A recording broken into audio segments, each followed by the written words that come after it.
Indecisive Cinema, episode 41. I'm Jeremy Knight. I'm Carlos Hernandez, and welcome back. This is our first post-COVID show. Yeah. We apologize for the quality. We're doing this over Skype, so it's not going to be quite as good as we usually do it because we're not using the same microphones as we always do. But we figured it'd be better to do a show than not do a show. So true that. Ultimately. So and we're probably a little rusty because it's been months. Probably 5 months. Yeah. 6 months. Yeah, because the last one was in February. Yeah, exactly. What have you been up to? Oh, well,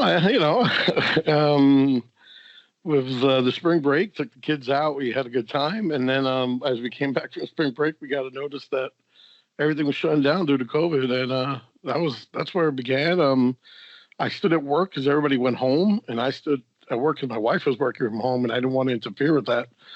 And everything was fine until June. And in June, our governor opened everything up, and my boss let everybody come back. And then day by day, people were catching the COVID. So in the end of June, I decided to just come home. I'm locked up in my bedroom working. I feel like a bum, but with my underwears and, taking calls from my house, doing the hospital thing. But yeah, other than that, I think the good thing is that we've been home watching movies and catching up on films, so that's good, Yeah, you're still working though and everything, right? You can still do your job and everything. Yeah. If anything, they wanted me to come back recently, like a week ago. One of the girls quit, and she was like, I work two hospitals. I work for the St. Luke's and I work for Methodist. And Methodist, she quit Methodist, so they wanted me to come back to do her job. And I told them, I said, listen, I've been there longer than everybody else under me. I said, send someone else. So they ended up sending someone else home, back to work. I feel bad because I'm really close with her, but I don't really want to go back. The other thing, my car broke down. That was something I forgot to tell you. And so it's like, I could always take Rhonda's car, but I'd rather just be home. Huh? This is a pain, and it's understandable. Yeah. So I'm home. I work Monday through Friday. They changed our schedule. I was working 10:30 to 7. Then, since that girl went back to the job to replace the other girl, they changed her schedule. So then, for this past week, I've been working 11:30 to 8, which has been a pain. But it's like being that I'm working from home. I roll out of bed around 9:30. Eat breakfast, hang out with my wife for a little bit, and then I come to work at 11:30. But starting Tuesday, September 1st, my schedule changes from 9:30 to 6. So I'll be doing 9:30 to 6 starting Tuesday. That's a lot which better. Is still fine. Yeah, because when I do have the kids, which I have the kids next week, I get off at 6, and then, I get to spend an extra hour. Evening. Yeah, and if anything, 2 hours, because normally when if I would get out at 6 over there, I would get home at 7. So now I gain an hour, and it's cool, and then we get to, have the dinner a little bit early, and then we can spend the rest of the night together watching TV or hanging out or whatever. So it's good. It's good. How about you? What have you been doing for the past 6-8 months, bro? Well, I've moved 4 times. I think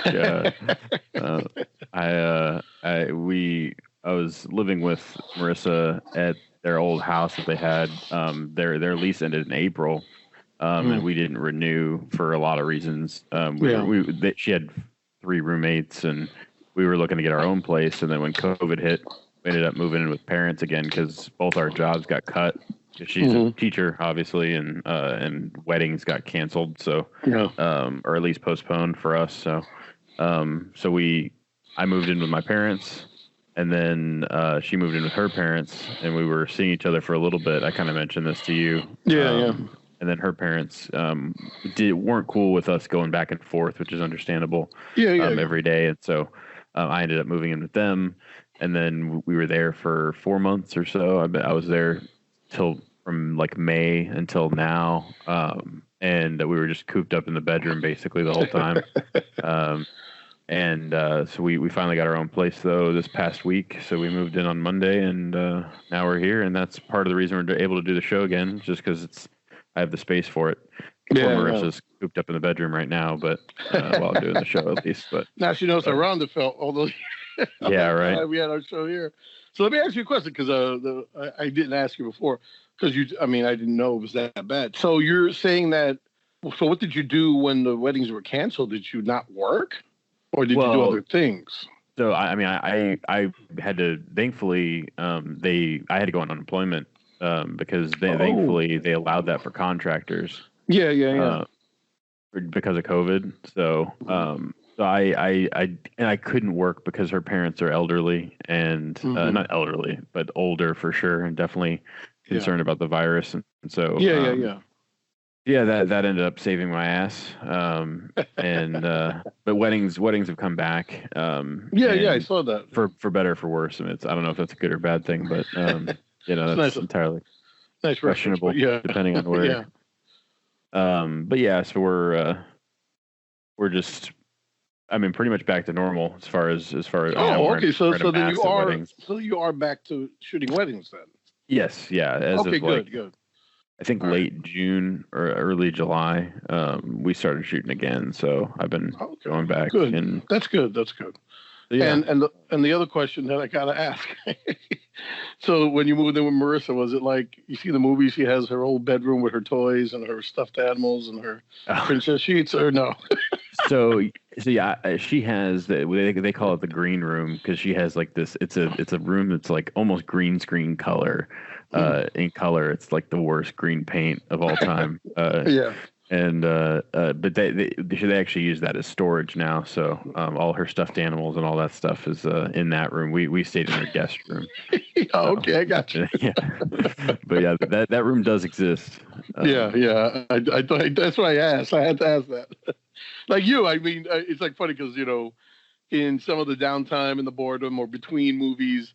We go to YouTube and I go to Indecisive Cinema, the early episodes for you. It was Jeremy Night reviews. And I see your room and I said, is your room still that way? Like, do your parents still have your room that way or no? Well, they moved. So my parents moved a couple years back. No. So you never had a room with that. Oh, that's right. Because you were already moved out by that time. Okay. Yeah. So at the new house, though, my room definitely doesn't look like that. They converted it into a gym. In a gym, COVID. That's right. You told me that. It's fucked up.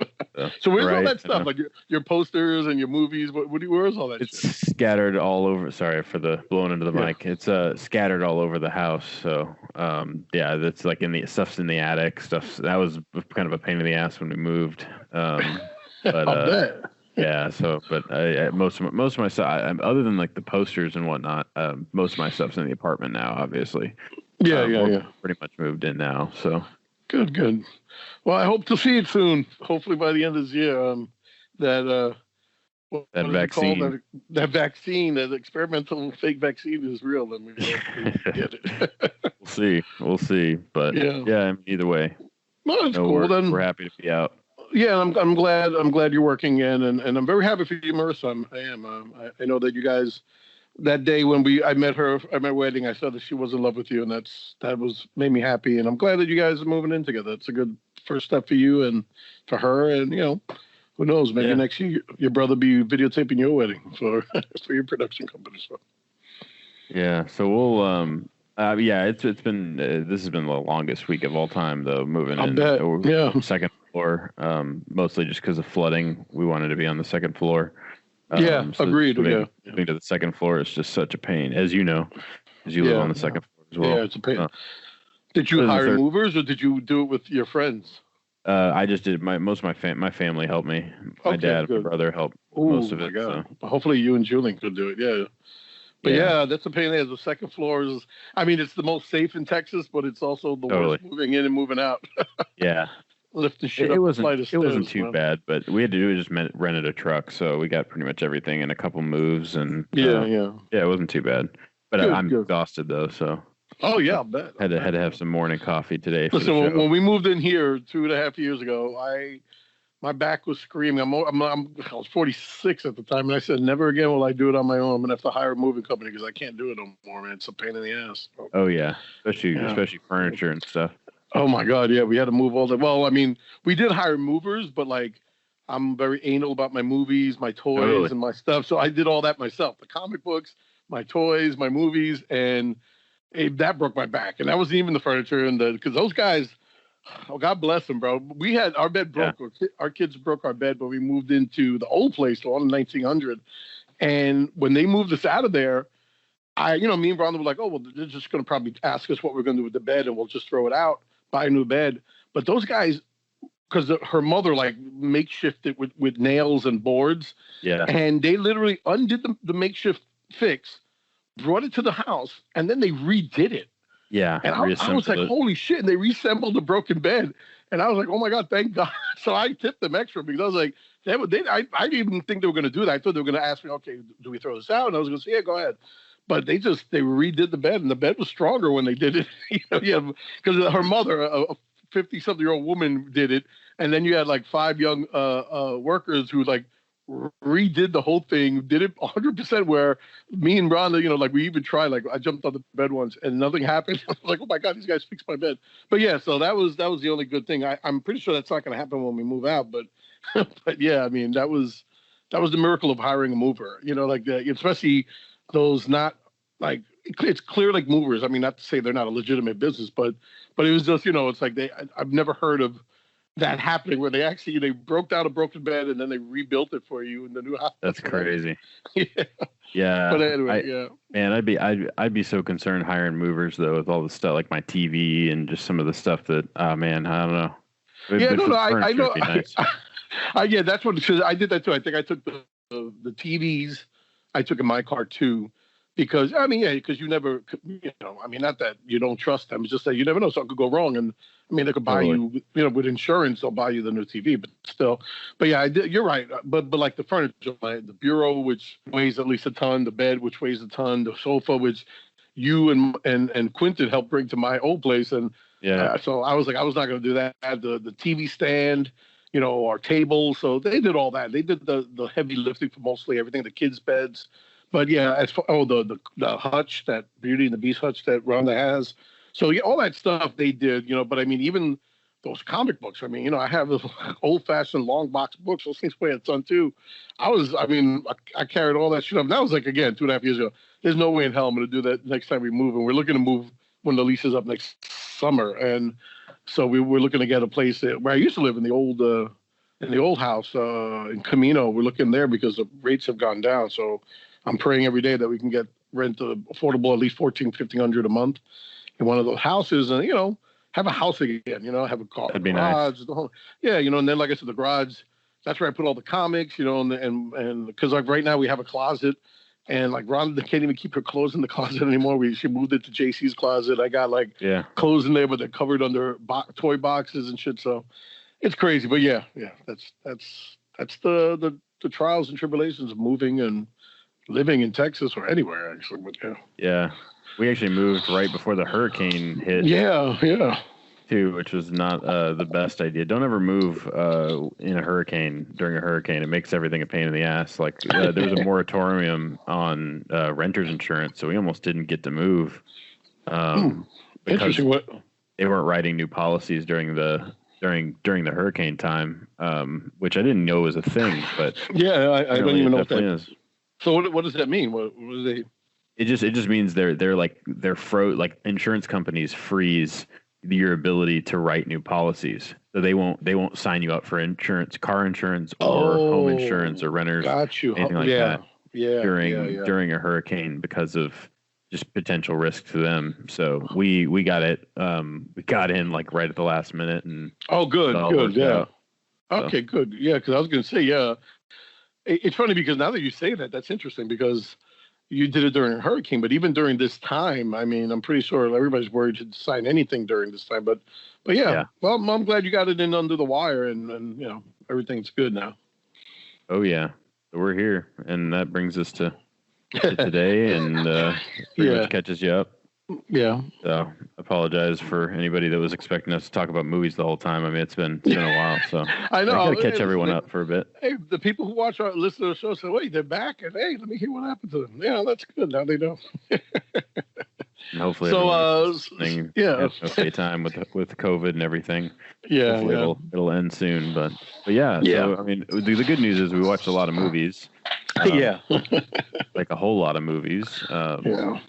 And but before that, though, I know you wanted to talk about the streaming platforms that came about and during COVID, and like I wrote down kind of wanted to talk about like what we think movie theaters, like what that's going to look like as well. I was curious what your opinion was on that. Like, when's the next time you're going to go to a movie theater? You know, with COVID and everything. Yeah, and I'll be honest, like it's funny because I had this conversation like maybe a week or two before I left the job. There's a couple of friends that we talk film at the job too. Desi, I'll give a shout out to Desiree Adams and Crystal Padilla. And I mean, I know we talked about this too a little bit, but not on the show, but like as our own. And, the whole notion that AMC or what, I mean, I say that, but we could get to that because that's not them. But all the studios were like, okay, well, stream these movies off of Vudu or wherever. And, this is how we're going to do things. And they did get decent business. I don't think that a lot of people were willing to pay $30 to watch a movie that they that was one of the things I wanted to mention. The Mulan. Yeah. Mulan. And that $30. And I was going to like segue into that too, because even though Disney Plus came out before COVID, I'm pretty sure every streaming service, besides the new ones we'll talk about, profited during this COVID time. But even so, it's funny because the Mulan, I don't know when Mulan premieres. I think it's this week or next week. But even after they announced it, which was official, I think on Monday or Tuesday, on Friday they announced, oh, by the way, it'll be free in December on Disney Plus. And I think they said that because they had a kind of underwhelming response of, oh, yeah, I'm running to get Disney Plus to watch Mulan for $30. And I think going back to, since we're going out of timeline, because I was going to talk about it way back in March, movie theaters, well, the movie companies that did that sent their films to stream online for $30 or whatever. Well, actually, it's like $20. Disney Plus is like the first film. Mulan's the first one I heard that's $30. But they were 20, 25. And they did decent business, but not enough to say, oh, well, now we can't, we're going to shut down movie theaters forever. I mean, I think that might have been their underlying plan, because I read a lot of things that, if they don't have to pay movie theaters to put their movies, that's better for them because they save money and make themselves more rich. Yeah. Yeah. So, but it wasn't a big hit. I mean, I know people have done it. I mean, I don't know if you rented any of the movies from March until recently, but I wouldn't. Yeah, because I remember like Scoob, which is one of the movies I saw. That was like the first movie to premiere that was supposed to air in theaters. I think Scoob was supposed to come out in March, or late March, early April, and then like the next week it went to Vudu. HBO Max. No, it went to Vudu first, and then. Yeah, and then I remember because we were going to buy Menchie's, and Menchie's closed because of COVID. But Menchie said if you order online, which is ridiculous, but if you order your ice cream online and come and pick it up, you'll get a free, coupon to watch Scoob on Vudu, or any streaming service. And I remember I was like, well, I was going to do that because I was like, well, we always go to Menchie's, but I was like, well, how are we going to do the pickup thing? And then it was only in certain areas. It wasn't the one in this, but around us.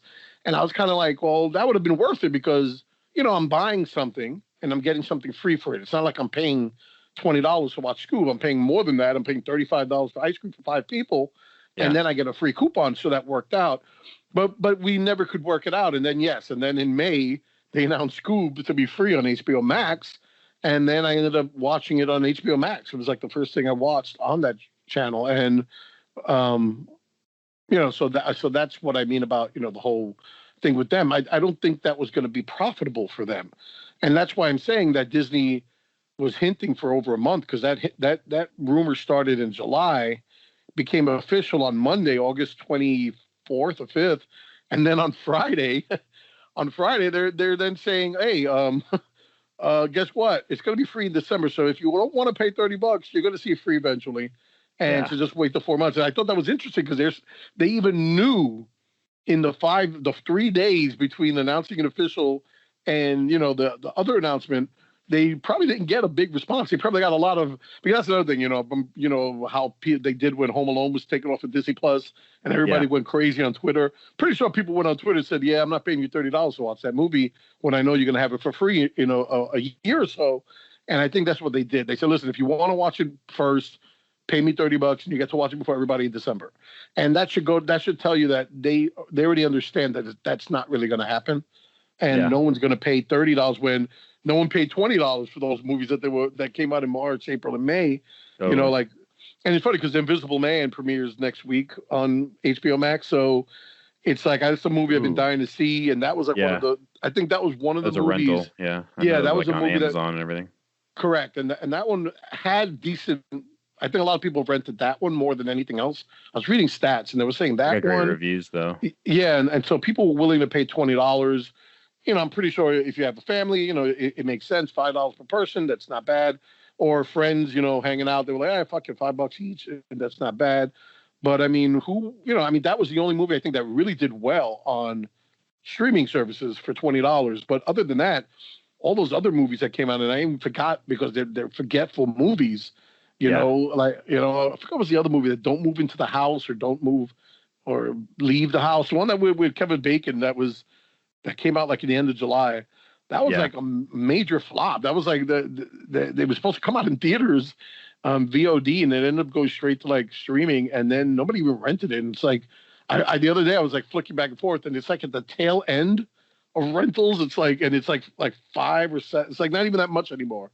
It's like, this is what I mean. It's like, so the whole notion that these studios were going to make everybody watch movies from home from now on and cut out the middleman didn't work, and it's not going to work. I mean, even this weekend, I know, what was it? New Mutants premiered this weekend, and believe it or not, and I know this is, I always go a long way to answer your question. I'm not saying I'm not afraid of COVID. Of course I am, but I mean, as long as I take my precautions, I see the theaters who showed the video of what they're doing in theaters, and after every showing, they wipe down everything. I mean, again, I could only believe it when I see it, but I actually wanted to see New Mutants in theaters, and I, of course, I'm not now. I mean, I saw everyone go see it. It's like, it actually will make a couple of dollars, but it actually premiered this weekend. And same thing with Bill and Ted. Bill and Ted only part 3 aired in a couple of both. Yeah, it was on streaming and video on demand. Yeah, it was on Vudu, and it's funny because it's funny on Snapchat. I was going through Snapchat, and a lot of my hipster friends were watching Bill and Ted 3 on Vudu, but I'm pretty sure that one also would probably make a couple of dollars whoever wanted to go to theater. So to answer your question, when do I think I'm going back to theaters?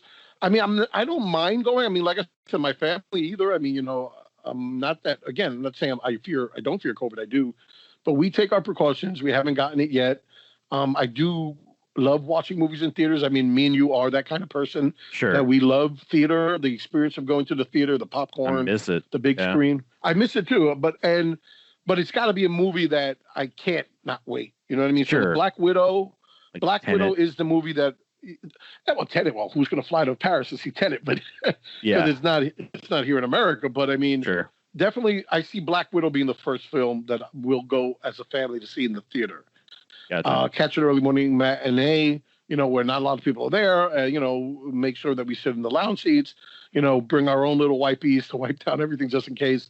But I don't want to not go to the movies anymore. I mean, sure. I don't believe that COVID's going to be here next year. But even if it is, I mean, again, I mean, that's something that was taken away from us. That being that I went the first time I went to the movies was at 4 years old.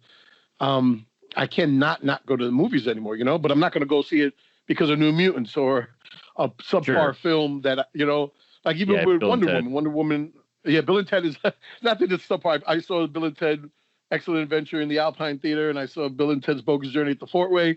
And I messaged my friend Frank, who was my original movie partner before Jeremy 30 years ago. And I messaged him and said, listen, I'm going to watch it on Vudu in a couple of days. I just want you to know, do you want to do a viewing party? And he was like, oh, I don't have that stuff because he's a very private guy. He doesn't do social media. But he was like, but I would definitely do it. If I had it, I would definitely watch it with you. Because I saw it with him, and that was the first person I reached out to. But I told Rhonda this weekend when I get the girls, or next weekend, I do want to see Bill and Ted on streaming. Because, I've seen it. I saw everyone in the theater, and I do want to see it. It's one of my favorite movies as a kid. But but that's not one that you really need to see on the big theater, screen, though. No, not at all. Not at all. But yeah, I mean, it's. What would be your movie? You're saying Tenet, but we're not. Tenet would be one for me that I would absolutely risk it for the biscuit with Tenet. I just would love to.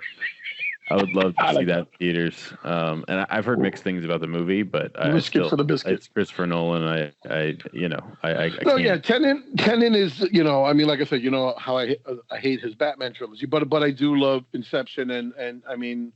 all the trailers I've seen for this film, scream Inception, and in the aspect of how good and scope and everything, I definitely would see it. I mean, unfortunately, again, it's not here in Yeah, America. I don't know if we'll see it at all. Yeah.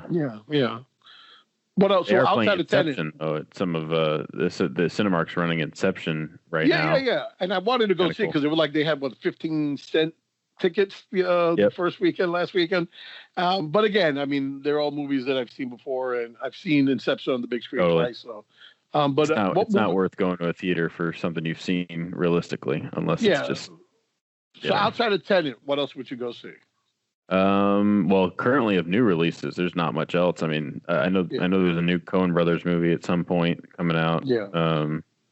It would just be based on director probably.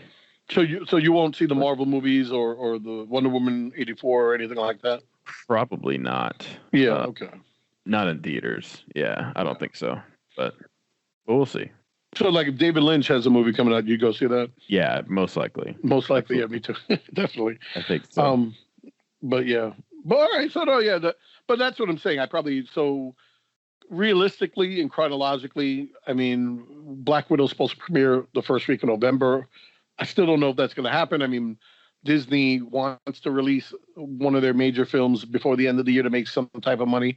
But I mean, yeah, I do want to see Black Widow in theaters. But let's see. I mean, again, the way things are going. I mean, here in Texas, I mean, I'm not sure. I mean, the last time I heard about spikes in COVID, I mean, I don't think anything's getting better. I mean, I know New York things are getting better, and I think even though they're worried about the cold and flu season, but they were ready to open up too.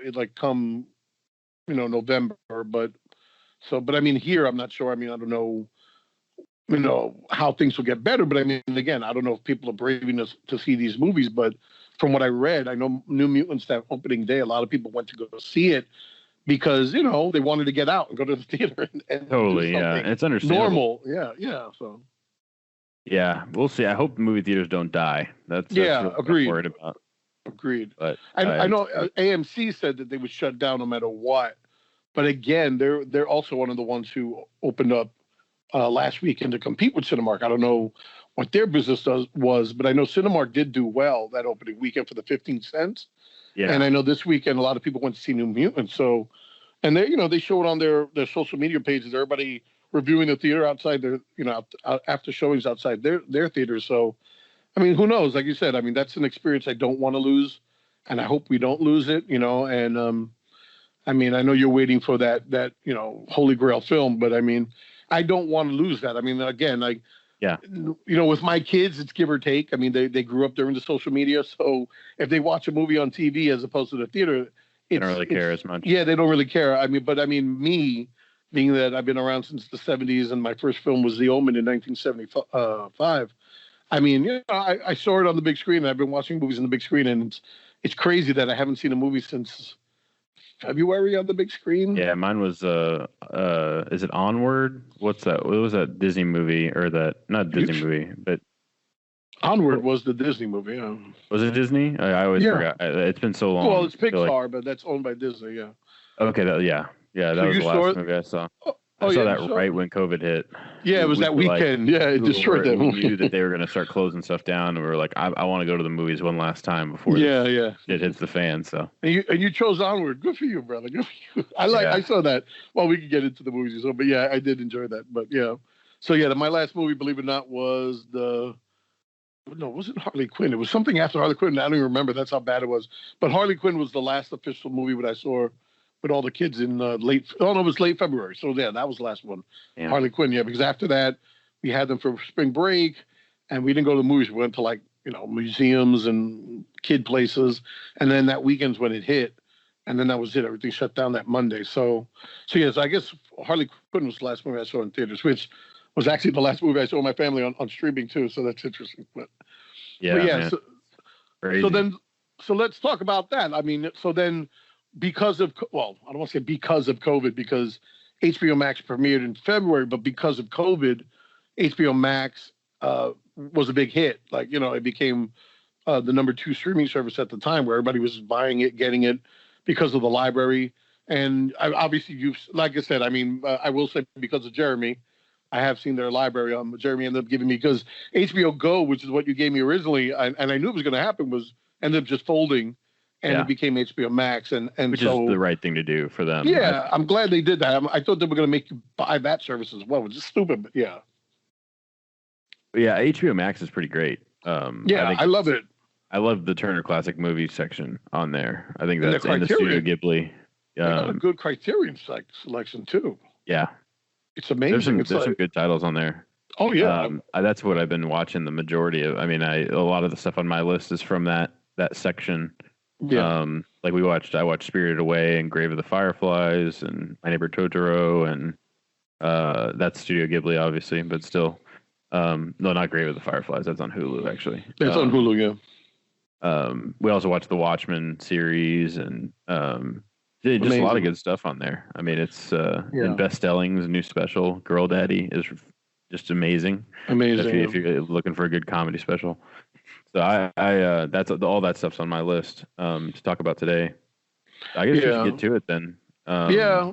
Well, real quick, Peacock, which I wasn't going to get because I didn't want to pay for ridiculousness, but it's free with no ads. And I don't know if you invested in Peacock. So we got it like a month ago, and it was right before we went on vacation, and we watched it, and it's not bad. I mean, again, I mean, I know you have Vudu, and I know we didn't talk about Tubi, but your Vudu, I think you buy your films on Vudu, but yeah, it's just if I buy a movie hard copy and it comes with a digital copy, that's pretty much all I use Vudu for. Yeah. That's where I keep all my digital stuff. Yeah. So which now I'm going to ask you for your Vudu password, because I was watching, because when I started watching what was it, your Prime now has the movies that you paid for or whatever. Yeah. And that's how I saw Upgrade, and I was that was the first time they did that. That's new, where it shows you the movies that you purchased. And I watched Upgrade from your list, and pretty much the same. You should actually watch Vudu? It on Amazon. Yeah. Because the quality is better. Okay. I'm Vudu. Yeah, because like if you purchase, you can purchase a standard like an SD version of a movie. Oh yeah. Whereas on Amazon, I think they just give you the HD version. The HD version. So that's how we watched. We watched Inception recently, and we were watching on Vudu, and the quality was terrible. Terrible, yeah. Because I had a standard, just a 480p copy of it, and then we switched over to Amazon, and it was in HD. So, but yeah, I think it's the same list. Okay, from Vudu to Amazon. So with Peacock, real quick, and then I just realized something, but it's not bad. It actually has some decent, because Peacock is NBC Universal, has a lot of Universal films, and what's good is that it has movies that aren't anywhere else. So we've been watching a lot of my old movies I saw when I was a kid, but a kid, from the late 70s to the mid 80s, and they have a lot of good ones there. And again, like I said, it's free without ads. If you want no ads, you would pay, I think it's $5. And then, and that was the other thing, since you said that, oh my God, what was the other streaming service I just saw recently? But yeah, that popped up too. Redbox has now a streaming service. And that's how me and Rhonda watch LA Confidential. We can get into that later and I was going to tell you something. We went to watch I own LA Confidential on DVD, not Blu-ray. Yeah. And we went to play it, and it doesn't work anymore. DVDs are starting to degrade. Yeah, and I wanted to talk about that because I know that the shelf life on a DVD was supposed to be I think 15 years or 16 years, and I never realized. I mean, I know I used to talk about it way back when, but I didn't realize it until recently. And I'm starting to watch my older films, like the ones from the late 90s and early 2000s, I purchased on DVD, and they're not working in any player that we have. We played 3 different players in the house, and the movies won't work. And I think that's interesting because now Blu-ray, I know Blu-ray has a shelf life of 36 to 40 years. So I'm not worried about my Blu-ray films. Those discs are coded. That's why, I think, right? I think they have an extra coating on them so they don't get scratched as easily and they don't degrade as quickly. Yeah. I think is why, but I could be talking out my ass. No. You're right. I know that about Blu-ray. But so I just weird because I was telling her, because now when we go watch a DVD movie the other day, a friend of mine came over. She's never seen Eternal Sunshine. She watched Kidding on Showtime, which we could talk about briefly if we have the time. But with Jim Carrey, which is an amazing, amazing fucking show, and I'm so upset they canceled it.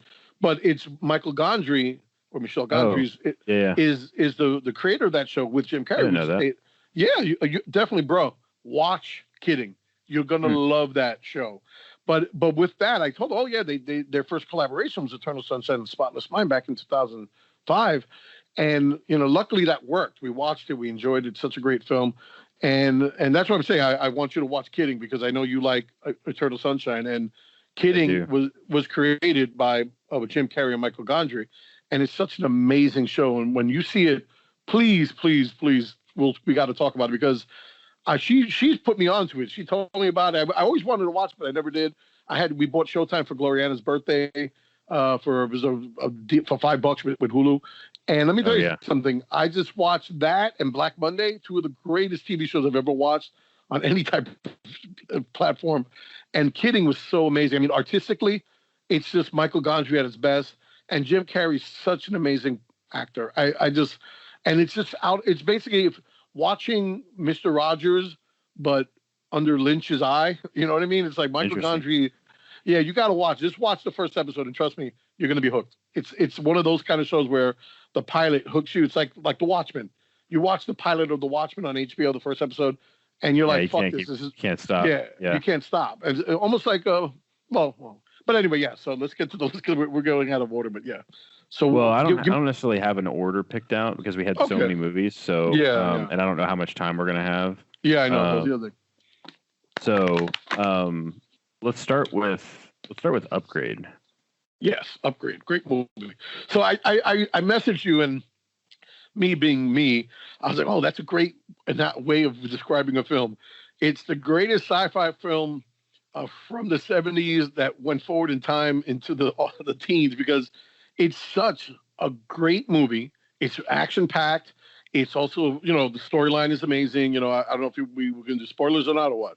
Well, for those who haven't seen it, we're going to go into spoilers in a second, but for those who haven't seen it, it's essentially a sci-fi action flick directed by Lee Winnell. Did he write Saw or did he wrote? He didn't direct Saw. No, he did. He wrote. The first film he wrote with James Wan, and then he directed the first two sequels to Part 2 and Part 3, and then he's like either did some of the scripts for the others or executive produced the others, but he is a part of the Saw franchise, and he's also an actor. He acted in Saw 1, and he's been in other films, The Conjuring and such. But yeah, it's an amazing film, and it's like. Go through the synopsis though, real quick too. For those so it's about a man who he's a mechanic. He's very old fashioned. This is the future. I don't remember the year, but it's in the future sometime. It's like near future though. It's not. Yeah, like within the next 20 years type future. Sure. And computers, obviously, we're relying on computers. Though he's an old fashioned guy. He fixes cars, sells them. And one of his clients is this reclusive internet billionaire who is also, he creates scientific inventions. And, one day him and his wife, who he loves, she's a lawyer for a company. He takes her with him and she gets to meet him and he sells him this old classic car. And he introduces what is it? It's a computer chip thingy, nanobite thingy that he says will change the evolution of how we live, and that's it. They leave, but he's very resistant. STEM, right? It's called STEM. Yeah, it's called STEM, and he's very resistant. He walks out, not being kind of rude, even though he was kind of rude because his attitude about the future is always rude, technology. And he leaves there, and him and his wife are about to make love, and they end up realizing that their computer car, takes them to a really shitty neighborhood where he grew up, and from there. Again, I mean, I don't know if this is spoiler territory or what, but I think that's part of the premise. Yeah. So the premise is they're attacked, and the wife is murdered, and he's paralyzed. And when he comes to, he's angry and regretful. And this billionaire guy comes to him one day, about a month after the incident, and tells him, I have that chip, the STEM. And that'll make you walk again and you can live your life again and blah, blah, blah. And even though he's resistant at first, he meets up with a copper who, tells him nothing's going on with the investigation to his wife. They're working on it, but it's hard. And he ends up agreeing to do it, and I guess in the beginning, I was just to try to do something to help them and he gets the operation, which has to be done secret. So after he leaves the hospital, he goes to meet up with the guy, and the guy implants stem into his hand, then begins the film. Stem does allow him to walk, and it does allow him to move around and do everything. But Stem also talks to him, and he could hear Stem in his brain, and from there, Stem, helps him in the investigation or the payback revenge style of who killed his wife and what happened. So yeah, that's, I guess, it's a basic premise that you see in the trailer as well. Yeah. And it's so awesome. Then thoughts. It's fucking, it's nonstop. It's a fucking action-packed action. It's nonstop. The performances are amazing. I love. Oh my god, I keep forgetting the actor. He was in a lot of movies. The Invitation, right? Yes. That's him. Yeah, the guy from The Invitation. A lot. I think he's really good in that film. Yeah. I'm going. Yeah, I can look it up. But while you. Yeah, and we can't go back and forth on Skype. Oh well, you're on the computer, so I can't go back and forth. You're gonna have to do the legwork.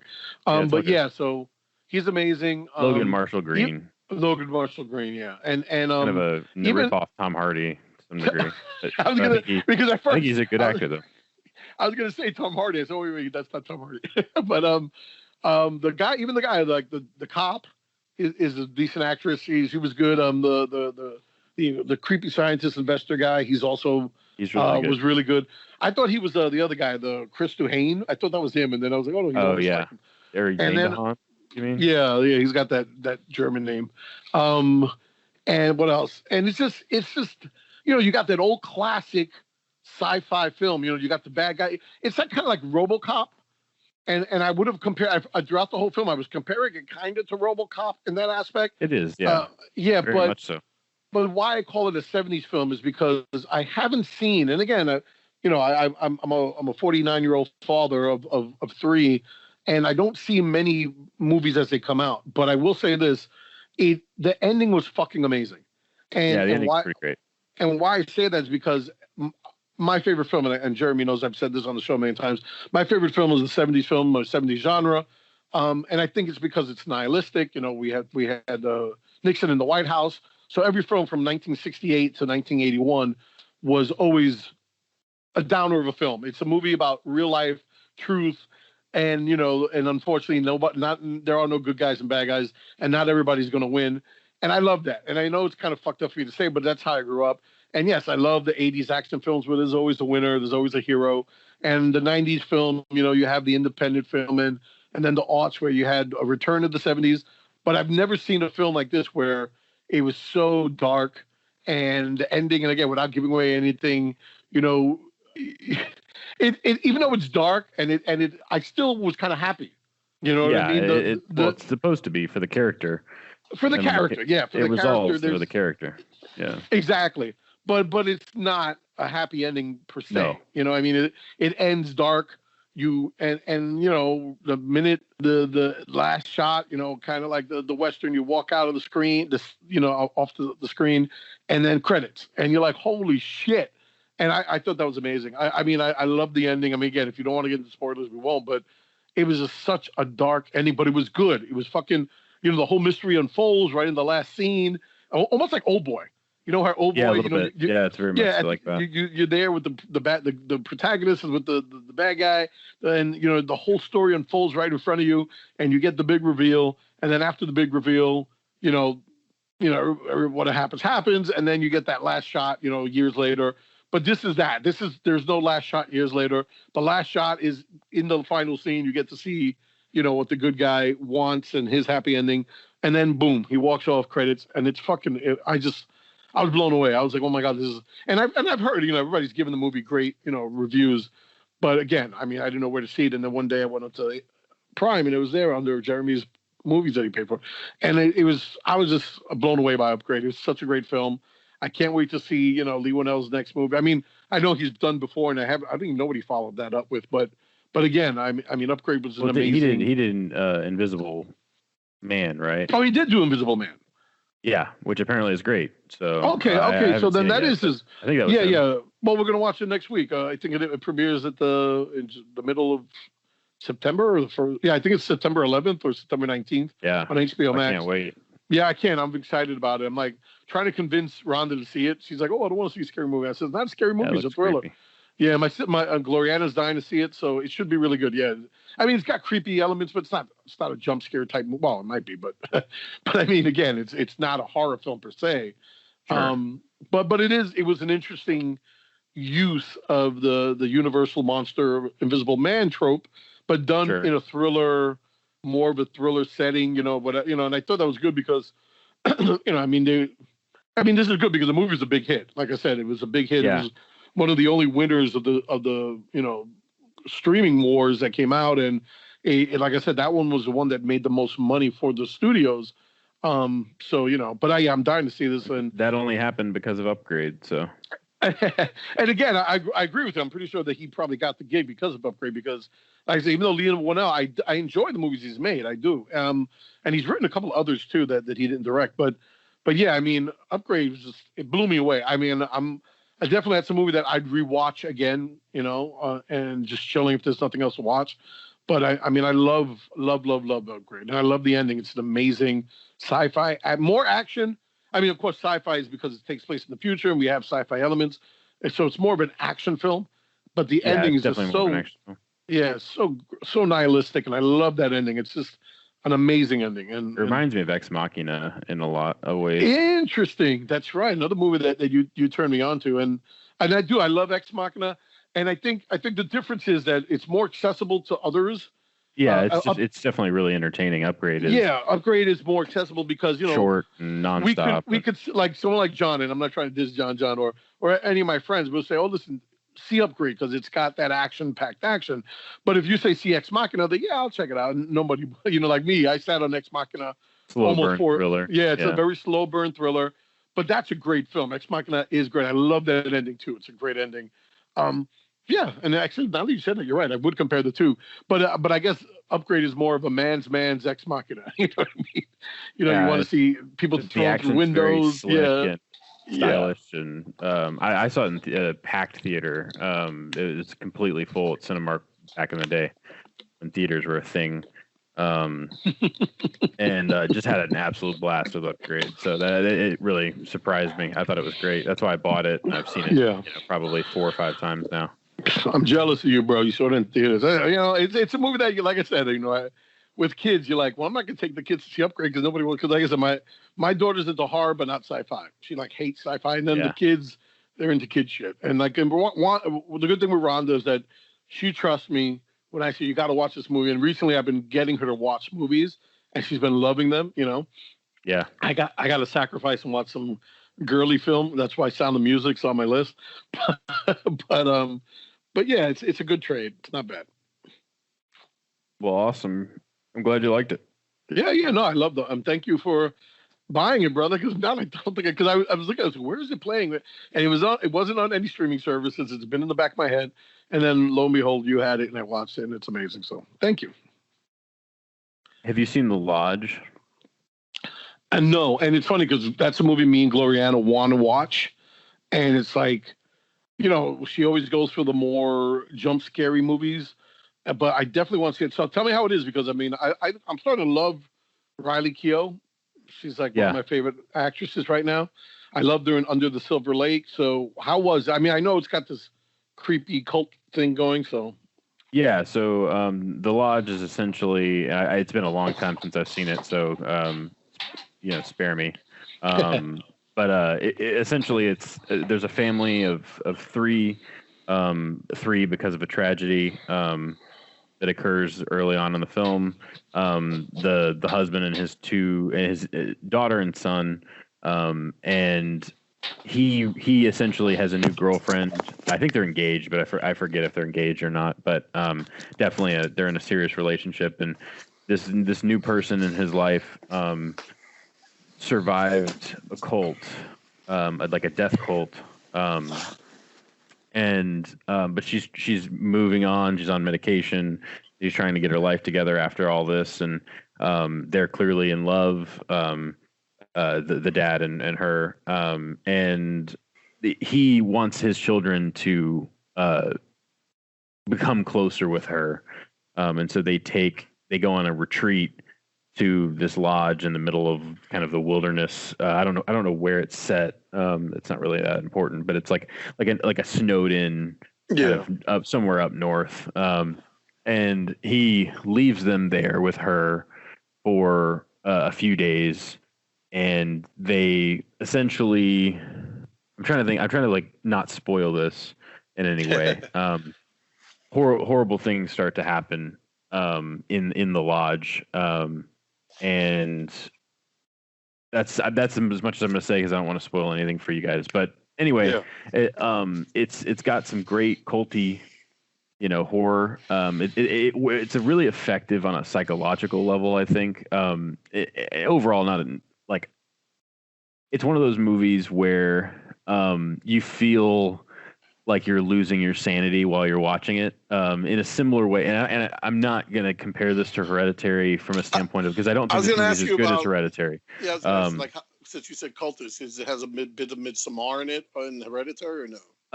It's darker than that. It's more like Interesting. it's more like the drink the Kool-Aid kind of cult. Mm-hmm. Cult. Okay. It's more like a suicide cult than like a midsummer type cult, if that makes sense. So it's more like Sacrament, Yeah. Okay. You might want to sit back up. I think your mic's starting to. Oh, is it? Okay, I'm sorry. Yeah, I started laying down because that friggin' chair. Yeah, it's starting pain in the ass. Okay, yeah. Sorry about that.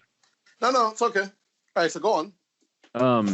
Anyway, the two children in the movie, the young boy is played by Jaden Marshall. He's actually pretty good in this. From Martell, Jaden Martell. From It and Knives Out. Yeah, they find out that she was in this death cult, and so they're really standoffish with her throughout the entire film, and they don't trust her, and maybe that's for good reason, maybe it's not. The movie kind of toys with your expectations of just who we should trust, and it kind of plays into some of the paranoia of the film, and there's some sequences that are pretty terrifying and pretty intense, just from a perspective of like you're watching somebody kind of lose their mind in a way that's really interesting. I think it's a very bleak film, but it's one that's pretty fascinating, and I found myself definitely thrilled by it, but in the end left a little cold, if that makes sense. A nice pun. Well, yeah, just to let everyone know, The Lodge is on Hulu and I think Amazon Prime. Since they are actually almost the same. You might want to put your mic a little closer to your mouth, by the way. Okay. There you go. So so it's on Hulu and Prime for those who are listening who want to watch it. I was gonna. Oh damn! I had a thought too. What's it called? It Comes at Night. Was that the movie we watched? It Comes at Night. It Comes at Night. It actually kind of reminds me a little bit of that. Yeah, that's what I was gonna say. Because when I saw the trailer of The Lodge, that's the first movie that popped in my head, and I was kind of like, "Oh, it's giving me that feel, that vibe." But again, obviously, it's a different story. The Comes at Night, the same kind of burn. Claustrophobic, but this is kind of that too, though. It's kind of slow burn, psychological horror, and it's effective. I think it's pretty effective overall. So I it's been a while since I've seen it, so I apologize for my kind of rambly description of it. So when did you see it? I saw it like right at the beginning of COVID, or probably maybe a month after COVID hit. So it's been a while, but definitely check it out though if you get a chance, because I think horror fans will definitely at least enjoy most of it. So yeah. Yeah, I'll watch. Yeah, when I get the girls on Thursday, so I'll watch it with Glow on the weekend. Definitely, yeah. And what would be? So I'm just going to jump between our movies or my movies and your movies. So we'll just go one by one. What did you want to talk about next? Do you have your list? So I do, but again, if I go off here, am I still on? Do you want me to try it? I don't want to get off. Yeah, well, I can. Let me recommend. Yeah, so go over my. Look at the movies on my list. Let's do Birds of Prey next. Okay. So yeah, we never talked about that. That was one of the movies on the pre-COVID list that we were going to talk about in March. So so Birds of Prey is on HBO Max for those who want to watch it. So I mean, again, I know Jeremy. I mean, not to say he's not a fan of superhero film, but I mean, DC universe is kind of lacking in then the MCU verse. But I love Margot Robbie as Harley Quinn. I think that was like the greatest casting choice in the history of the world. I know this got bad reviews or mixed reviews, I want to say. More critics, like the highbrow critics, didn't like it, but more fans did. It's cute. It's fun. It stays within the DC universe. I mean, even though it's a standalone film for her, it introduces other characters from the universe.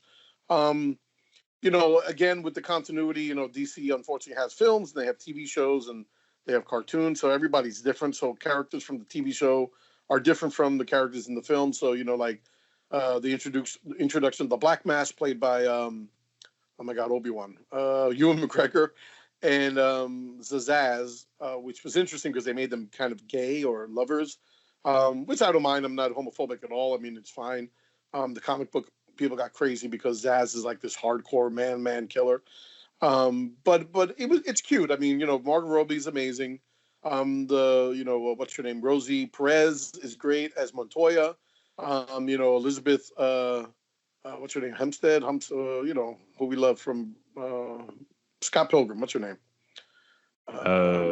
Elizabeth Hempstead, right? Winstead. Winstead, yeah. Yeah. Mary She's Elizabeth cute. Winstead. Mary Elizabeth. So she's cute as the Huntress. I mean, I like her character. She's kind of awkward. Oh my God, the girl from Junie Smollett from what's it called? Oh my God, she's a good actress. She's in Lovecraft Country currently right now, but she plays Black Canary. The young girl who plays Cassandra Cain, who in the comic book is Batman's assassin and current Batgirl. She's in it. So it's just a cute movie. It's also, it's a probe. It's a girl power movie. It's like I said, the men are the assholes in the movie, but it's fun. Margot Robbie eats up the screen, and as Harley Quinn, as always, kicking people's ass and being funny, and it's just a cute film. I mean, watch it. It's on HBO Max. It's it's part of the DCU, and again, now that we saw her in the whole DC fandom last weekend in the Suicide Squad, just to watch her, to see her, her performance continue as Harley Quinn, and it's cute. I mean, again, it's not Academy Award winning shit. It's not for Die Hard, but it's just fun, and I would say check it out if you want to see something fun with Margot Robbie. I mean, I don't know. Did you see it or no? No, I haven't seen it yet. And now that it's on HBO Max, I might check it out though. Yeah. It's like I said, it's a quick fun. I think. Well, I don't know. Is Marissa into any of that or no? She's not like crazy into. She doesn't mind them, but she's not like super big into them. So into superhero movies and stuff like that. Yeah. So then I guess if you want to watch it one day, you're bored and she's working or whatever. Yeah.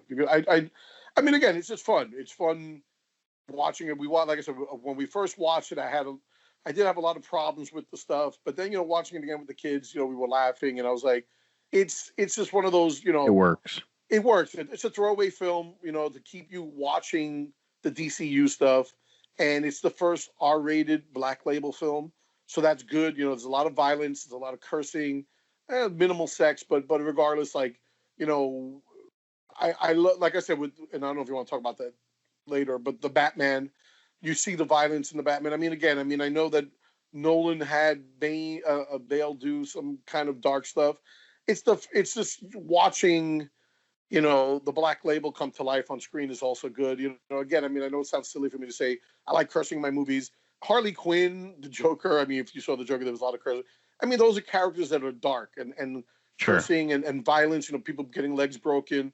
Like in this movie, there's a bunch of fighting sequences, and a lot of people get their legs severed or broken limbs. But it's fun to watch because and I know it's not simple for me to say that it's comedic violence, but it's also gratuitous because that's what a Harley Quinn movie would be, based on the comic book and stuff. So yeah, just watch it. I mean, if you want. I mean, I enjoyed it, and like I said, the Suicide Squad looks amazingly fun. So I can't wait to see that. So, and she's in there too. So what else on your list? So we're probably not going to be able to get through the whole list because we're already at an hour. But so at least just the ones I definitely want to talk about. So I've actually seen this. I own this movie. But Wild Tales, which is a Spanish film, from 2012, I think 2014.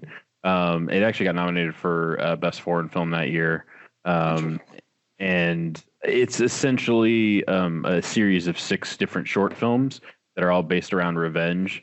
So there's like one set on a plane. There's one, and it's all like everyday occurrences that escalate into these just completely absurd scenarios.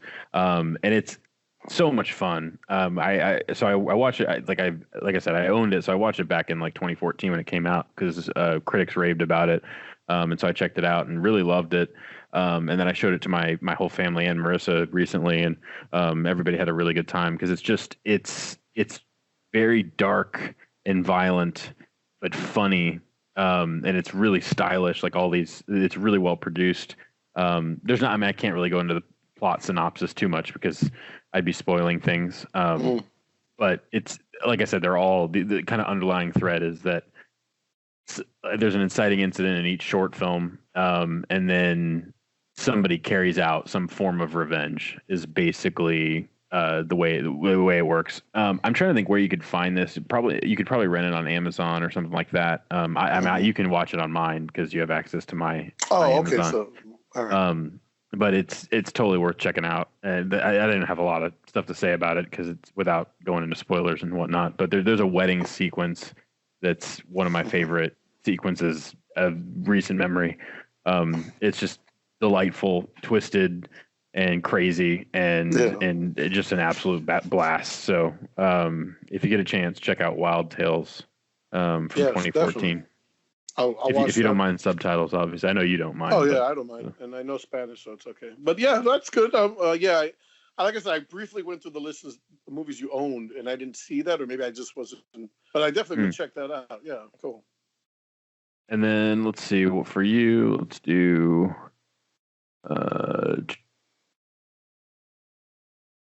Because you've got the one and only Ivan, Scoob, LA Confidential, Schindler's List, All of Me, Incredible Shrinking Woman. So I'll talk about that one real quick. So I again Peacock. I downloaded. I when I found out it was for free with commercials, I wanted to check out their library. And again, they have an impressive library of film. But again, I would love for you to see the library and see if you agree with me. They do have some movies you can't find anywhere, and that's good. I like that this is the only place you can watch these movies. And again, if you don't want commercials, you pay the $5 a month. So again, when I was a kid, there was movies I saw, like I say, even like JC's age, maybe even younger than JC, and I enjoyed them. And growing up, you watch them again, and you're like, yeah, they're good. All of Me, and again, I'll go because Incredible Shrinking Woman came out in 1981, and again, talk about Universal monsters. It wasn't like that was going to resurge the Universal horror series, but it was something that they played with, and Lily Tomlin at the time was big. I mean, for people who don't know, Lily Tomlin was a comedic actress from the 60s from doing TV shows. She started branching out in film with Robert Altman's Nashville. She was a big hit in that, and after that, they started giving her a lot of roles. She did like one movie per year. So after doing all the drama stuff and being nominated and then kind of falling off, she started doing her comedies again, and she did a movie called Incredible Shrinking Woman, which is based on the Incredible Shrinking Man from the Universal monster film, but it's done comedically, and again, people, like I said, the 70s, 80s, all movies were about mass consumerism and how the times were changing. So to make a long story short, I remember watching it in a packed theater downtown Brooklyn, and my mom took me there, and it was kind of a seedy theater, but it was like, it was the only one showing at the time she was going. And I remember being packed and nervous, but then watching the movie, it was like, I just immersed myself. And to make a long story short, her husband works for this company that sells products, mostly chemical, like, beauty products, cleaning products, clothes, hygiene products. And he brings them home for her to try. He brings products home. And of course she tries them all. And after doing this for years, there's a product coming out about a glue. And he has all the products out that they did. And she kind of like the products, she has them by the sink, and they fall into the sink and they all mix up, and the fumes, she like comes into the bathroom to clean it up. She breathes in the fumes, and next thing you know, she starts to shrink. And so it's a play on mass consumerism, products, like all these brand new products come out, people using products that that weren't funded by the FDA at the time. So she ends up, getting smaller and smaller, and some evil corporation that actually funds her husband company kidnaps her, and then she meets up with a gorilla that they're trying to train to talk. And it's such a cute comedy. And like I said, up until that time, like the only place to get it was from Warner Brother Archives, which does have other film company movies. And it's like it's hard to come by. It's like I said, the last time I saw that movie, I think HBO had it back in 1982 when it first reran. So we watched it, and it's funny because the kids were like, "Ugh," this is right before we went away on vacation. They really didn't want to watch movies that I recommend because they feel like I'm corny. But it was funny because they all watched it and enjoyed it and loved it. And it's kind of a cheesy comedy from the 80s. Like, again, Lily Tomlin, a big name who did this movie. And it was a big film. I remember back in the day, it was, it ran in theaters for a couple of months. But it was just fun to watch. And I think Peacock has a decent list of films that are hard to come by. And again, I mean, I know someone like you, I mean, you could look through it and see what you think of it. But I mean, again, it's like, I don't know if you would pay for commercials if you don't mind the commercials. I mean, I didn't mind. My daughter hates movies with ads. That's why we don't watch nothing on Vudu and Tubi. But she actually didn't mind it because she loved the movie. I mean, when it comes to that, like I mean, I don't mind watching if the movie's free. I don't mind watching ads. I mean, it does disrupt the film, but I mean, it is what it is. It's better than having to pay for something. Something, exactly, yeah. And it was just good. It was a cute movie, and I'm leading into the other movie that's on HBO Max currently. So again, being that my mother took us to movies, and I've always been into comedy. So Lily Tomlin's next movie was All of Me with Steve Martin, and that's on HBO Max. And I rewatched it with Rhonda. I don't think I've seen that since like maybe the early 90s. It was on HBO or Cinemax back in the day. And I always enjoyed it. I recorded it, but then again, I had it all on VHS. Those movies are gone, and pretty sure those died out too. But we watched it again. And that's another movie that's just this cute little movie. You got two comedic geniuses. You got Steve Martin, who back in the early 80s was at the height of his fame. He died out in the late 80s, early 90s. But I mean, this was like a prime film for him. And then Lily Tomlin, who kind of was supporting like I said, her career started to die out, and she was a supporting character, but it's very fun and sweet. And again, that premise is, he's a lawyer who's really a musician, but his girlfriend's, his girlfriend got him a job at her daddy's law firm, and they're hoity-toits, and he's really comes from nothing. But he's a decent lawyer, but he doesn't want to do. He wants to do like things for the people, fighting for the people. And his father-in-law, or soon-to-be father-in-law, is just like this rich asshole who puts him on his divorce case because he has all these girlfriends, and so what happens is he one of the cases is Lily Tomlin's Edwina Cutwater, and he goes to see her, and she's she's dying. She's been sick since she's been a kid, and she believes in the afterlife, and she buys this Swami, and her stableman's daughter, who she watched as a kid growing up, who always could do things that she couldn't. She told her that she's going to put her soul into this bowl that the Swami has, and then transferred into the stableman's daughter, so she can live on in a healthy body, and blah blah blah. And that's the premise of the film. And of course, Steve Martin goes there, and they're both rude to each other, and they hate each other. And she ends up going. She tries to get him fired. She goes. She actually leaves her house, which she hasn't done in years, and goes to his job. And of course, shit happens, and the boss is like, he thinks he's going to get fired. The boss doesn't even believe her either. He's, she's full of shit, but the way you treated, the way you stood up to her, I want you on my divorce case. And whatever, it's real. They transfer her soul into the bowl, which doesn't get to go into the girl's body because there's a big fight ensues, and the bowl is pushed out the window.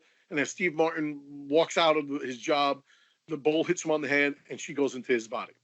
And so they share a body thing. And of course, like pre-quantum leap, he looks in the mirror and you see Lily Tomlin, and they have, it's a class, she controls the right side of his body. He controls the left. There's a lot of funny things, but it's just a cute film. And I got her to watch it. Like this was like a couple of weeks after watching Incredible Shrinking Woman. And it's just, I dig that, these Peacock has movies like that from my youth. And then HBO Max has All of Me, where again, another movie from the 80s that was probably forgotten, but I'll always remember it. And it's just a really sweet movie that has a cute little, and like I said, Rhonda loves love stories. She likes those classic, Gone to the Wind kind of shit. And she dug it because it is a love story as well, even though the couple hate each other in the beginning. You know, they end up falling for each other within each other's body, which I think is funny. But I mean, it's good. It's just I like watching, like I said, from Peacock, Incredible Shrinking Woman, and then like I said, Lily Tomlin's career died. Kind of her last big movie was Big Business, which was with Bette Midler, and it was a big flop. And then now she's doing Grace and Frankie, But I mean, that was like the tail end, and I enjoy watching the last two good movies that Lily Tomlin ever did in the '80s. So that's it. Yeah. So again, I would, since it's free, I would tell you to download Peacock and try to check out their library. They do have some movies that you probably never heard of, that you probably heard of but never seen. So definitely check out Peacock for their library. It's not as good as HBO Max, Criterion, and Classic Turner, but it's just got like obscure films that you're like, holy shit, I heard about this, but I've never seen it. That kind of shit, So. Yeah. Yeah, I definitely need to check out Peacock. Where can you, are you just streaming it on the computer, or how are you watching it? Well, I was going to say, do you have Xfinity? What's your internet company? Well, I have Frontier now, which sucks. Oh, shit, yeah. No, they do suck. Do you have a smart TV, though, or smart? Yeah, I have a smart TV. Blu-ray? We have an Xbox, and that's what we mainly use for everything. All right, so you still have the Xbox? I also have an Apple TV and so you have Apple TV. A PS4.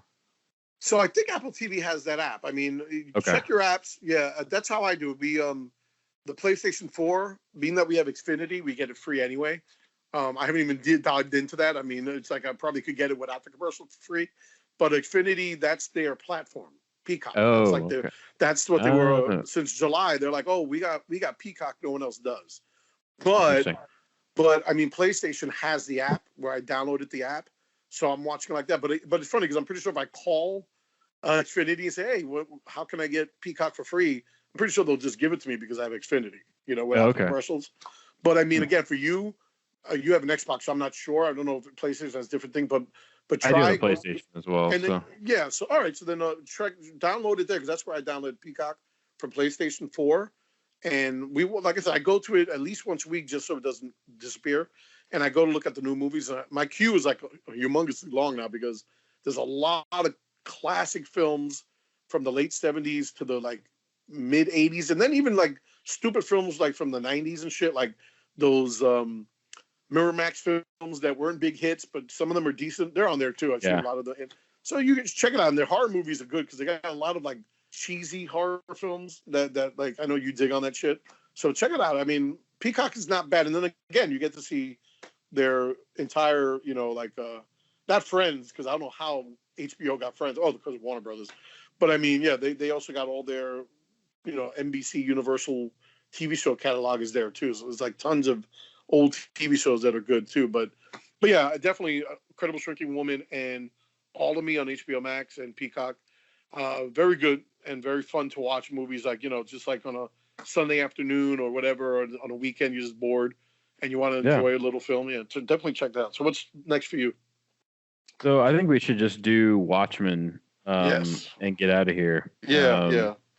So I rewatched the film and the series with Marissa. She loved every second of both of them. The movie's so cheesy.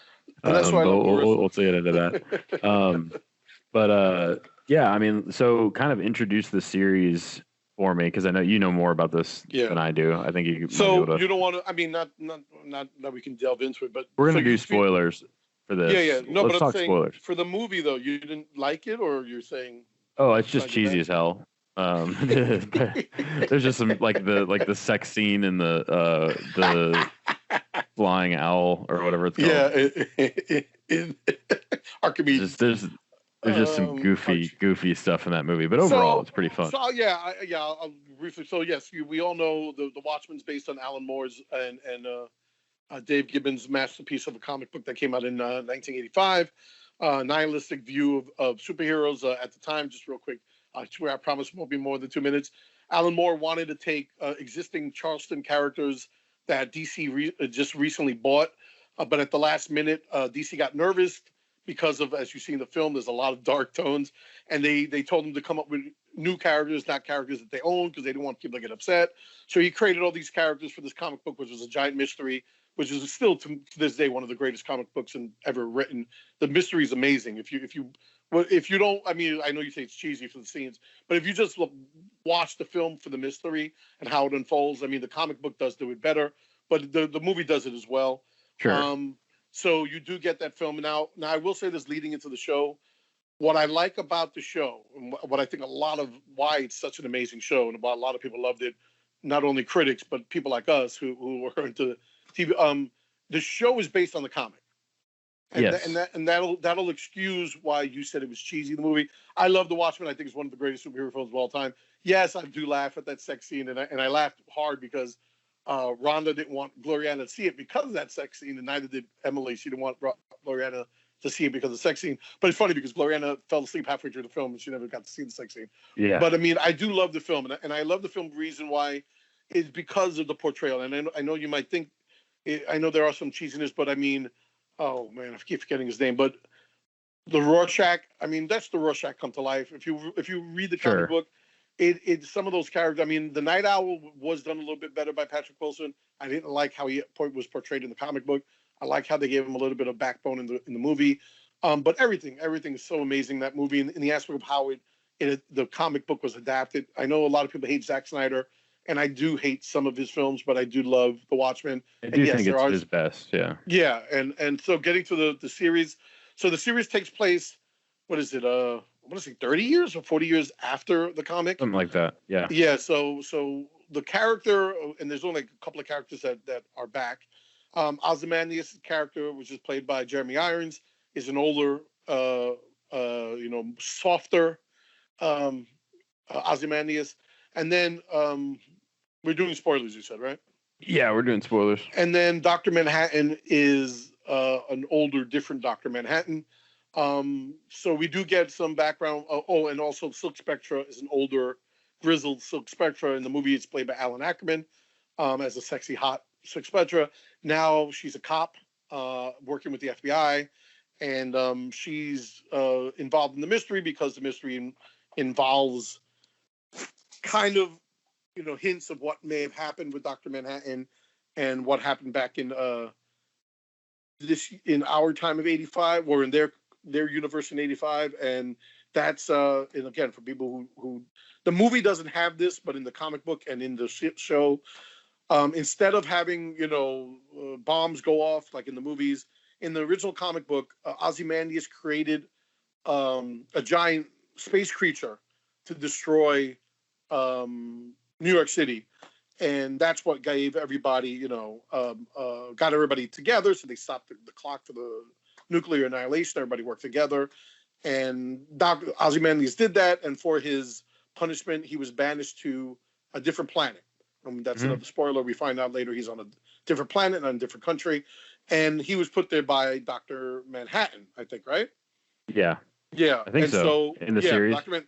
We find out later on that Dr. Manhattan put there. What we do find out, though, is that Regina Hall's character of Night Mother, who is also a superhero, and we find out that the masks that were banned in the late 80s slowly come back because of, the COVID. At the you said of COVID? Yeah. So we find out that the Rorschach, who dropped in the movie and also in the comic book, dropped off the master plan of Ozymandias into the New Frontiersman mailbox, and then we find out that people do know of what happened. It's a small faction, and that small faction understand that masks are important and do have a place in the universe. So you do have in the police force mostly masks, and Night Mother, who is Regina Hall's Night Mother, is one of them. What's his name? Give me his name again. It's the one who plays our Coen brothers actor. What's his name? The three-name guy. What's the character? With the silver mask, the reflective mask. I keep forgetting. Christ. Oh Tim Blake Nelson. Tim Blake Nelson, who, and I forget his character's name. He's also Wade Tillman. Looking Glass. The Looking Glass, which again, I love all the sequences with him. Yeah, those are all great. Yeah, and his backstory is amazing, as is Regina Hall. But that's told in the end when it starts to build up to the big reveal at the end. But I love his story. I love that. And and then again, I mean, I could keep jumping around. we find out that he was a survivor of yes, which is one of my favorite sequences as well. Yeah, oh, his episode's amazing because yeah, it touches back to the comic book. It touches back to what originally happened, and so he's like a Mormon or some kind of Jehovah Witness type character. They're a little cult. They go to a fair, and some hottie hot girl, tricks him into going to the Hall of Mirrors with him, and they do it just to make fun of him, and it's a really hard scene, but it's an amazing scene. And then that happens in New Jersey. And in New York, of course, the space creature destroys Manhattan. And, of course, something like that, this nihilistic bomb, reverberates all the way across the country. And he's in the House of Mirrors and everything, the whole thing explodes. And most of the people are murdered or killed outside. And he survives, but he does have this power. And, again, it's a small power. And, again, and that's why they call him the Looking Glass. Of course, he was in the House of Mirrors. There's glass everywhere. But he does have this, distinct, kind of power to look into what you've done, and he's a great detective because of it. But he takes on the moniker of the Looking Glass. What are the other heroes? There's the Russian dude. What's his name? The Red. Yeah, something. He's fun. Yeah, he's fun, and so you have this police force that's created by Don Johnson, who's this kind of good old boy copper. But we do find out, and I think the amazing part of the show is that, which is amazing, it's genius the way it was written. I mean, again, Damon Lindelof, these guys, you go back. Works. Yeah, amazing. And then we find out that all this is because of, and here you go, you talk about COVID, you talk about Trump too, the racism that happened in America, a real story that happened, where the whole town was killed by a bunch of white nationalists, Ku Klux Klan, and because of that, that's where we begin with, oh my God, how am I forgetting these names? What's his name? Lou Gossett Jr.'s character, who is the Hangman from the original Watchmen. You find out that another great episode where you find out the truth about that he's not, which blows my mind. Blows my mind that you find out that he's not this white, old wrestling gay dude. Yeah. He happens to be a black man, and he's a brawler. And what's his? Not Ozymandias, the other character. There's so many characters in the show. Yeah, I know. It's but I'm trying to get the original characters. The Night Owl, the original Night Owl, inducts him in to form the Watchmen, the original Watchmen, the Minutemen, which they're known back in the 40s. And they he makes him put white makeup on his hands and everything so people could think he's white, but obviously he's a black man who's getting revenge for the racism that happened. But again, as we saw, and if you read the comic book, the Minutemen are kind of they do fight for truth and justice, but in the comic book and in the movie, you get a glimpse of that in the beginning of the film. But it just blows my mind how when you could go back, there is this. If you read the comic book, the way that the comedian makes fun of the Minutemen, that they were jokes, and we do get the fact that we know that the comedian was in the Minutemen. He goes to rape the first Spectra. The Hangman busts his ass, and that's him. That's briefly hinted at. Again, they want you to read the comic book. They want you to get the source material. But it's just amazing when you go back, and it's almost like Back to the Future 2, my favorite Back to the Future movie, where you go back and see the stuff you knew already, but it's different. You know what I mean? Sure, exactly right. It's amazing. You go back and you find out everything you read before, everything you've seen before. Not that it's not true, it's just not the way it was. And I love the fact that they did that. And you find out that Don Johnson, his daddy was in charge of this white nationalist. And so, again, in the beginning of the first episode, he's murdered. And, by Louis Gossett Jr., who's in a wheelchair, he's old and decrepit. But we understand, we find out why this happened. And it's just all these threads start to unravel. Night Mother, Regina Hall's character, she looks up to Don Johnson's character because he kind of saved her. But again, there's a reason for all that. And she ends up starting to, find out that this was all, all the events that happened, because in the beginning, how, when she's first, they try to kill her or a whole bunch of these nationalists. What do they call the Rorschach guys? I forgot. Yeah, I mean, it's been a few months since I've seen the show. But they have the the Rorschach's mask, and because he's the one who brought out the truth, and in a way they do know the truth. They do understand that Ozymandias created this monster to keep us in fear, but again for good reason. The world was about to annihilate themselves, but they came together. So it's this basic thing that it's a truth that we were lied to, and even though it was for good, they don't like being lied to, so they're rebelling against these masks. But we find out that Regina Hall's husband, who's this very nice and mild, meek-mannered guy, we find out in the end that her story is an amazing story. Her parents were in Vietnam. They were killed in a blast, which was set upon by Ozymandias' daughter, which we find out later. And after they're killed, she's taken in by these. Well, she's taken in by. Well, first she meets up with what's his name, Dr. Manhattan, and we find out that Dr. Manhattan comes back from Mars, and he falls for her, and it's a really that episode when we go back and forth within the same timeline at the same time. It's just amazing. It's just an amazing writing. It's just amazing. Just execution. Execution of it. It's like, because you see it in the comic book, it's amazing because it's like I said, in the movie, it's touched upon, but you don't really get to see that. Like, what's his name? Oh my God, the actor who played Dr. Manhattan in the film, Jesus' Son, Requiem. Oh my God, why do I forget these things right now? Because I can't have my computer up.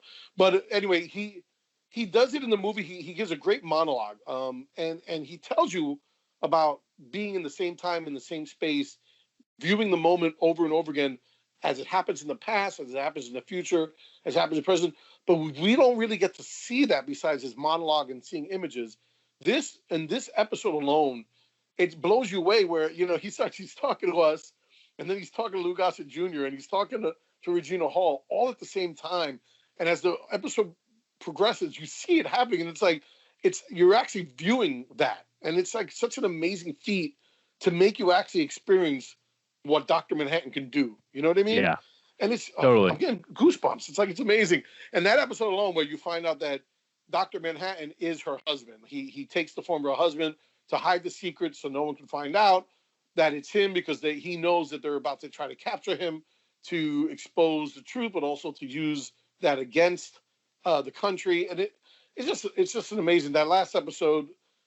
Yeah, it all comes together, and it all comes together at the end, and she eats the egg, and the egg is introduced in that episode and it leaves it on such a cliffhanger, but it's also an amazing ending, almost like the comic book, where you don't even need to see anything else. You already know what's going to happen.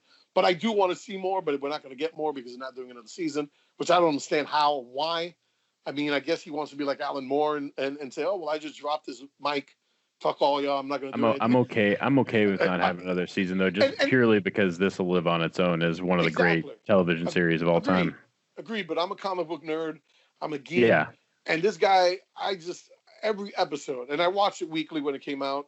I should binge watch it again. I do want to do that. But I mean, every episode was amazing. Just like, because if you read the comic book, every comic book left off on a genius cliffhanger, and you had to wait a month to see it again. And luckily, we only waited a week to see what was coming next. But the ending's amazing. And I mean, is she now the new Dr. Manhattan? Is she just, is she going to have a baby Manhattan? I mean, or is just, that's how it ends, that, we have to think about it, and we have to make our own conclusions. And I think it's amazing. It's just such a fucking great show. And like I said, Regina Hall, I mean, I'm not sure if she did win Best Actress. I think she did at the Emmys. It's just like, I mean, like I said, for someone, I don't know if you ever read the comic book, but I mean, if you read the comic book, and again, issue by issue, I mean, you could read the graphic novel. It tells you where it ends and begins for the next issue. But I mean, reading it originally, issue by issue, that childish, I was 14 at the time, and that feeling that you want, I can't wait for the next issue, and it's the same thing with this show. It's like every episode ended, I was like, what the fuck? Yeah. I was so angry because I can't wait next week. And it's like all week I would talk about it with Desiree. I would talk about it with Crystal. And it's just an amazing piece of art. I mean, you could talk about more if you want, but I echo everything you're saying, though. I mean, it's I thankfully got to watch it in like 3 days because we watched it during COVID. So I didn't have to wait for each episode to come out. So that was the one good thing. Oh, that's for right. us. You don't watch it week by week, right? You watch No, we watched. Yeah, so we binged it, and I thought it was just incredible. I mean, I you know more about it than I do, obviously, and but I still, Damon Lindelof. I mean, I love Leftovers. Yeah, Although, yeah. you know, I don't love Prometheus, but this was a huge step in the right direction for his career, and I'm excited to see what he does next. Yeah, I mean, you know, it's I don't know, because I liked The Leftovers. I didn't love it, but I liked The Leftovers. I But I really mean, like the last two seasons of the that last two show. seasons, and but this show is just as like I said with Mike Drop. There are people, you know, who can create a show and then say one season, one and done, and it's only been done maybe once or twice in the history of Yeah, television, and this is that. This is literally, you know, a show where you created and even expounded upon, because like I said, I know Alan Moore sits in his castle, and he does have a castle, and he hates everything about this. As you know, he reminds me of Eddie Vedder from Pearl Jam. I create something genius, but I don't want to go back. I don't want to dwell. And he's kind of like that. You know, he hates DC and Warner Brothers for everything they've done to his works. And again, I don't mind them. I'm a fan. I mean, like I said, the first before the Watchmen stuff I loved, and now I heard they're doing another series too because of the show is after Watchmen. Um, but I mean, Damon Lindelof. I mean, that one season alone expounded upon, and even at one point, I said to Rhonda, I said, I wonder if Alan Moore helped them do this, because this is how genius it was. You know what I mean? yeah, And I don't want to take away from Alan Moore. I respect he's an artist. I respect him. I know he created this work of genius, and he hates that they're going in back to the well and fucking with his shit. But so far, they really didn't fuck up. I mean, you know, they really yeah. did not. And even again, and you know, me and my nephew Colin were talking about it. There was a book that came out. It was called Doomsday Clock, and it came out before the show aired, and it ended right after the show finished.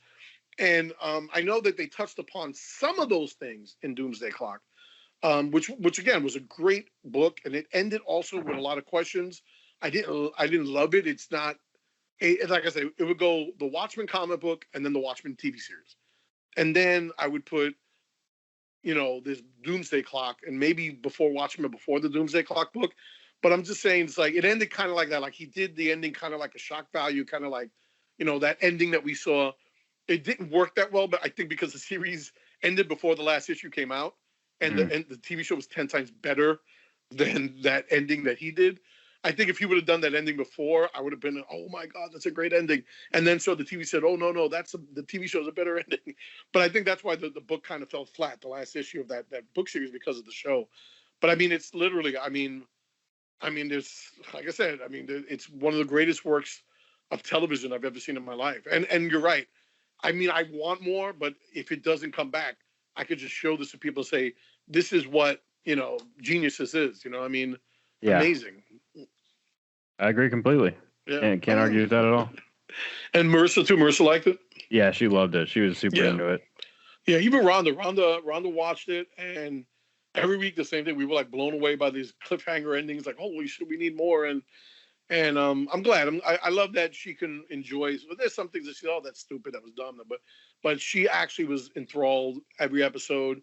And again, I don't want to, like, I'm not trying to condescend to Rhonda. She's more into Disney love stories. You know, she's a girly girl. She's not into these classic masterworks. You know, but I mean, she loved The Watchmen, and I mean, for someone like that who likes, you know, girly shit, you know, stupid movies like that, for her to enjoy the show, and she was enthralled by it. She was like, every, you know, oh, I got to see the next episode. And I think that's if a piece of work can do that to someone like that, you know, like people who just watch stupid comedies. And again, I hate throwing John, but I know John just says, "Oh, I only watch comedies."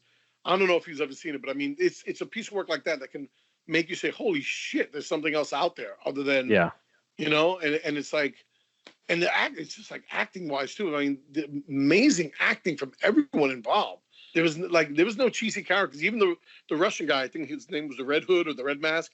yeah, He was just, I mean, he was like cheesy, but he was fun cheesy. You know, he was like he was implanted there to make you laugh, and you know, like he like scoffed at the whole mask thing because he didn't really wear a mask.